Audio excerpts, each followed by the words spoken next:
Lembaga Penyiaran Publik Lokal, Radio Publik Kabupaten Sragen, Buana Asri, saluran informasi. Guyub Rukun Bangun Sukowati.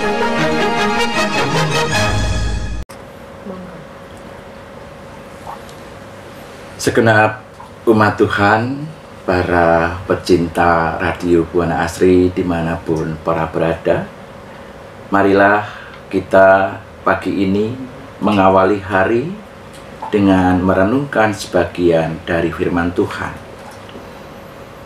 Saya akan membawakan renungan yang diambil dari Yohanes pasal 15 ayat 9 sampai dengan 17. Namun sebelum kita merenungkan firman Tuhan, marilah kita berdoa mohon bimbingan Tuhan. Mari kita berdoa.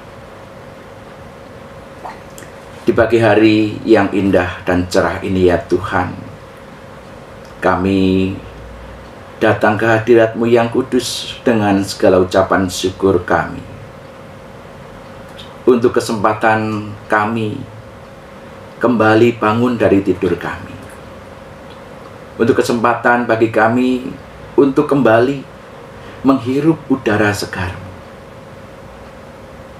Untuk kesempatan kami melanjutkan kehidupan pada saat ini.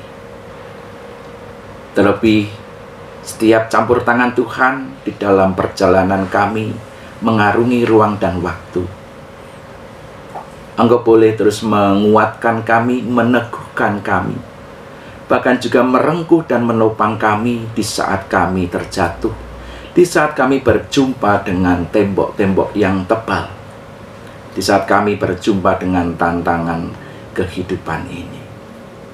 Kami bersyukur ya Tuhan untuk semua anugerah-Mu, untuk semua cinta-Mu yang boleh kami rasakan hingga saat ini. Terlebih ketika pada saat ini kami kembali akan merenungkan sebagian dari firman-Mu, kiranya melalui permenungan sabda ini kami boleh kembali disegarkan kehidupan spiritualitas kami, kehidupan iman kami. Kami boleh bertumbuh, kami boleh berkembang, dan juga kami boleh berbuah di dalam kehidupan kami ya Tuhan.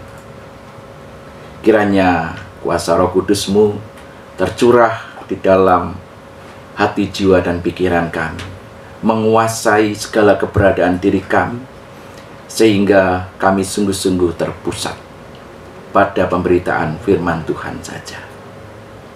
Bapa yang Maha Baik, kami siap menyambut sabda-Mu. Amin. Yohanes 15 ayat 9 sampai dengan 17 yang akan menjadi bahan permenungan kita bersama-sama. Saya akan membacakan untuk kita semuanya. Lembaga Alkitab Indonesia memberikan judul perikop, perintah supaya saling mengasihi. Seperti Bapa telah mengasihi aku, demikianlah juga aku telah mengasihi kamu. Tinggallah di dalam kasih-Ku itu. Jikalau kamu menuruti perintah-Ku, kamu akan tinggal di dalam kasih-Ku, seperti aku menuruti perintah Bapa-Ku dan tinggal di dalam kasih-Nya. Semuanya itu Kukatakan kepadamu, supaya sukacita-Ku ada di dalam kamu, dan sukacitamu menjadi penuh. Inilah perintah-Ku, yaitu supaya kamu saling mengasihi, seperti aku telah mengasihi kamu.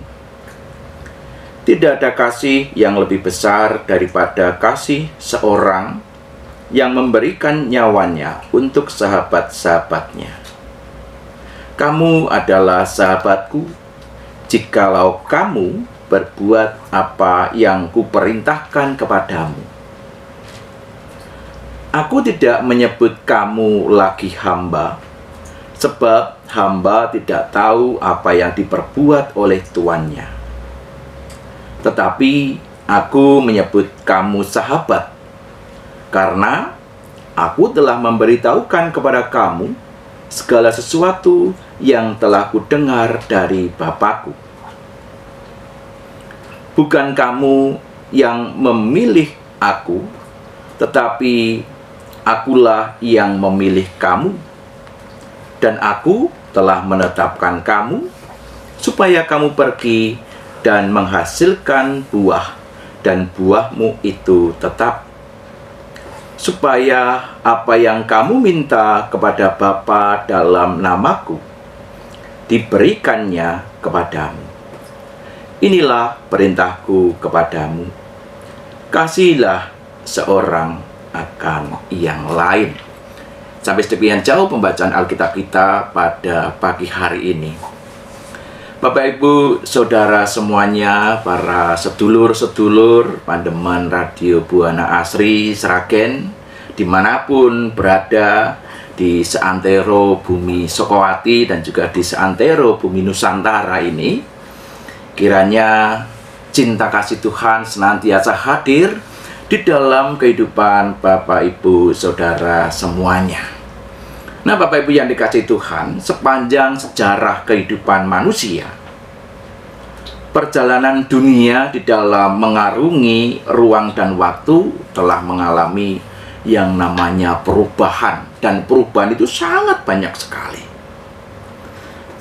Bahkan ada yang mengatakan bahwa dunia ini semakin tidak ramah dari waktu ke waktu. Manusia itu semakin tenggelam dalam koneksi maya, tetapi kemudian terasingkan atau teralienasi dari dunia sekitar. Orang yang jauh ada di luar kota, bahkan berbeda provinsi, bisa saling menyapa dengan baik, dengan erat. Tetapi orang-orang yang ada di sekitarnya, bahkan tetangga satu RT saja, bisa tidak kenal. Inilah ketika orang semakin tenggelam di dalam koneksi dunia maya. Sosial media tidak lagi kemudian menjadi sebuah tempat yang ramah, seperti yang menjadi tujuan dan juga harapan dari pencipta sosial media itu sendiri pada awal mulanya. Seringkali kita melihat di dalam sosial media itu caci maki, komentar yang pedas dan menyakitkan, dimuntahkan di sana sini tanpa ada kendali, disemprotkan dengan bebas dan leluasa. Diskriminasi, peperangan, ketidakadilan, kita juga melihat hal-hal itu menjadi berita sehari-hari. Bukan hanya bicara soal relasi manusia dengan manusia, tetapi kita juga bisa melihat bagaimana relasi manusia dengan alam, manusia dengan hewan-hewan yang ada. Kita melihat bagaimana manusia semakin rakus untuk menghabisi alam dan juga hewan yang ada. Dengan berbagai macam perubahan yang seperti ini, kemudian banyak orang mengatakan bahwa dunia itu negatif, dunia itu buruk, dunia itu rusak. Namun begitu, masih ada orang-orang yang mengatakan bahwa dunia ini masih positif, dunia ini masih baik-baik saja. Nah, pertanyaan untuk kita renungkan bersama-sama pada saat ini adalah, bagaimana posisi gereja pada masa kini? Bagaimana posisi umat Tuhan dalam konteks dunia pada masa ini? Apa yang sudah gereja lakukan? Apa yang sudah orang-orang Kristen lakukan melihat perubahan zaman yang semakin rusak ini? Pada dasarnya, gereja atau umat Tuhan itu diutus untuk mengasihi dunia seperti Allah yang sudah mengasihi dunia. Namun seringkali gereja memilih posisi untuk memusuhi dunia. Nah, ada seorang yang bernama James D. Hunter. Dia mencoba melihat relasi antara kekristenan, antara gereja dengan dunia itu dengan 4 model. Model yang pertama itu adalah bertahan dan melawan. Nah, di dalam model ini dunia dilihat sebagai sebuah tempat yang penuh dosa, tempat yang harus ditobatkan. Di sini gereja akan bertahan dan berusaha melawan dunia. Dunia seakan-akan menjadi musuh yang harus dilawan. Ini modal yang pertama. Kemudian modal yang kedua adalah relevansi bagi dunia. Bagaimana di dalam modal yang kedua ini gereja menghargai dunia dan ingin menjadi relevan bagi dunia. Namun sayangnya, dalam model ini gereja bisa tergelincir, gereja bisa terpleset, bisa kehilangan daya kritisnya terhadap dunia. Kemudian model yang ketiga adalah murni dari dunia. Dalam model ini gereja menolak dunia sepenuhnya dan lari dari dunia. Tidak mau berurusan dengan hal-hal yang ada di dunia. Pokoknya urusannya hidup yang kaitannya dengan kerohanian terus-menerus. Ini model yang ketiga. Kemudian model yang keempat adalah hadir setia bagi dunia. Dalam model ini, gereja hadir untuk berkarya di dunia dengan segala permasalahannya, dengan segala pergumulannya. Namun, gereja tidak kemudian larut dalam dunia yang menolak Allah ini. Nah, dari 4 model ini, mari kita bertanya dan mari kita merenungkan pribadi lepas pribadi. Model apa yang selama ini gereja gunakan? Model apa yang selama ini gereja anut? Model yang semestinya dilakukan oleh gereja berkaitan dengan relasi dengan dunia. Kehadiran gereja sebagai sahabat bagi dunia ini adalah sebuah panggilan ilahi di mana Allah telah melakukannya terlebih dahulu. Dengan kehadiran Yesus Kristus di tengah-tengah dunia, ini karya Allah dengan hadir di tengah-tengah manusia, di tengah-tengah dunia. Allah yang bersedia menjadi sahabat sejati yang siap hadir untuk mendukung yang baik, tetapi juga siap untuk melawan hal-hal yang buruk. Dan hal ini senada dengan apa yang menjadi bahan permenungan kita pada pagi hari ini, di mana bacaan kita pada saat ini menjadi bagian nasihat terakhir Tuhan Yesus kepada para muridnya sebelum Tuhan Yesus disalibkan. Dan di sini tema utamanya adalah berbicara tentang kasih persahabatan. Di dalam ayat 9, Tuhan Yesus mengatakan tentang kualitas kasih Bapa dan dirinya adalah sama yang dinyatakan kepada para murid. Dan hal ini juga sekaligus menjadi penegasan kesatuan Allah dengan dirinya yang terwujud dalam kasih yang konkret. Di sini Tuhan Yesus menginginkan para muridnya ini untuk tinggal di dalam kasih yang diberikan dan dinyatakan oleh Tuhan Yesus. Mengingat di dalam pikiran dan juga sekaligus mengikuti jalan kasih seperti yang Tuhan Yesus perintahkan. Dan di dalam ayat 11 kita juga bisa melihat bagaimana Tuhan Yesus mengatakan tentang sukacita. Artinya kalau kita kaitkan dengan kasih, bahwa kasih itu tidak bisa lepas dari yang namanya sukacita. Sehingga kasih yang dinyatakan itu menjadi sebuah kasih yang tulus, kasih yang tanpa paksaan, karena kasih itu dinyatakan dengan sukacita. Kasih yang rela memberi tanpa perhitungan.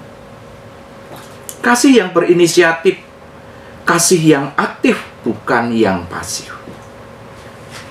Kasih yang murni, bukan kasih yang munafik. Kasih yang membuat Tuhan Yesus mau menjadi sahabat bagi para muridnya. Bukan hanya sekedar relasi guru dengan murid, tuan dengan hamba, tetapi kita bisa melihat relasi Tuhan Yesus dengan para muridnya adalah relasi sahabat. Bicara soal sahabat, tentunya ini memiliki arti yang sangat dalam. Bukan hanya bagi para murid Tuhan Yesus pada masa itu, tetapi juga menjadi konteks murid pada masa kini, yaitu bagi kita semua. Tuhan Yesus sudah menjadi role model. Dia menghadirkan model sahabat sebagai model relasi kasih bagi para murid, termasuk kita semua pada masa kini. Kristus mau hadir dalam kesetaraan dengan kita. Kesetaraan sebagai sosok sahabat yang menyatakan kasih. Karena ketika kasih hadir di dalam sebuah hierarki atau di dalam situasi kondisi yang tidak setara, maka di sana tidak akan terjadi yang namanya kasih yang tulus, karena salah satu pihak akan mengambil posisi di atas pihak yang lain. Nah, seringkali kegagalan kita pada masa kini untuk menjadi sahabat bagi orang lain itu karena berbagai macam hal. Karena kita mengambil posisi lebih tinggi dari yang lain. Karena kita mengambil jarak dengan yang lain. Secara khusus dengan dunia. Nah, bukan seperti ini, bukan kasih yang seperti ini yang Kristus inginkan. Kasih yang mengambil jarak, kasih yang ada tingkatannya atau hierarki, tetapi kasih yang setara sebagai sahabat. Dan panggilan sahabat menjadikan kita dipanggil dan diperkenankan untuk berkarya menghadirkan kasih bersama dengan Allah, kasih bagi dunia ini.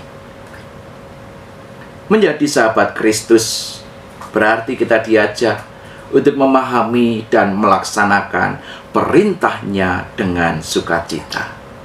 Berbicara tentang melaksanakan perintah, itu kalau kita melaksanakan perintah dari atasan, tentunya akan berbeda dengan apa? Dengan melaksanakan perintah dari sahabat. Ketika kita melaksanakan perintah dari atasan, belum tentu kita melakukannya dengan sukarela, belum tentu kita melakukannya dengan tulus ikhlas. Bisa saja karena keterpaksaan. Bisa saja karena memang itu sebuah kewajiban. Ya wajar lah, wong sebagai bawahan melakukan perintah dari atasan. Nanti kalau nggak dilakukan, atasan marah, bisa-bisa kita dipecat, dan seterusnya. Melaksanakan perintah dari atasan bisa juga karena rasa takut, dan sebagainya, dan sebagainya. Berbeda ketika kita melaksanakan perintah dari sahabat kita. Sahabat kita mengatakan minta tolong, tolong itu dibenahi. Ketika orang yang mengatakan itu sahabat kita, maka kita dengan sukacita akan melakukannya. Melakukan perintah dari sahabat kita. Nah, apa yang diperintahkan Tuhan Yesus sebagai sahabat kita? Apa permintaan Tuhan Yesus? Kita melihat di dalam ayat 16 di sana jelas dikatakan, supaya kamu pergi dan menghasilkan buah, dan buahmu tetap. Kemudian di dalam ayat 17 dikatakan, inilah perintahku kepadamu, kasihilah seorang akan yang lain. Nah, Kristus di sini ingin memberikan perintah kepada kita sebagai sahabat untuk menghasilkan buah di tengah dunia yang tidak ramah ini. Kristus mau kita mengasihi seorang dengan yang lain.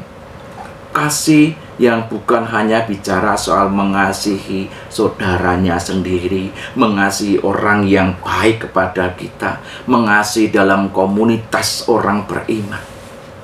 Tapi cakupan kasihnya, perintahnya ini adalah cakupan yang luas. Mengasihi dunia. Kita mau menjadi sahabat bagi dunia. Hadir menolong dunia dengan menyatakan damai sejahtera. Siap melakukan perlawanan terhadap hal yang tidak baik, seperti seorang sahabat yang menolong sahabatnya, tetapi juga sekaligus mengingatkan sahabatnya ketika sahabatnya itu melakukan hal yang salah. Nah, gereja, orang Kristen, semestinya juga menjadi sahabat dunia. Ketika dunia semakin rusak alamnya, gereja hadir dengan aksi peduli lingkungan. Ketika dunia dilanda diskriminasi, gereja pun semestinya hadir untuk merangkul tanpa membedakan. Ketika dunia dilanda perang, dilanda ketidakadilan, dilanda kekerasan, gereja seharusnya juga hadir menyatakan keadilan, menyatakan kedamaian, dan menyatakan kebenaran. Selamat berjuang menjadi sahabat bagi dunia ini. Tuhan kiranya terus menolong dan memampukan kita semuanya. Tuhan memberkati. Amin. Lembaga Penyiaran Publik Lokal, Radio Publik Kabupaten Sragen, Buana Asri, saluran informasi. Guyub Rukun Bangun Sukowati.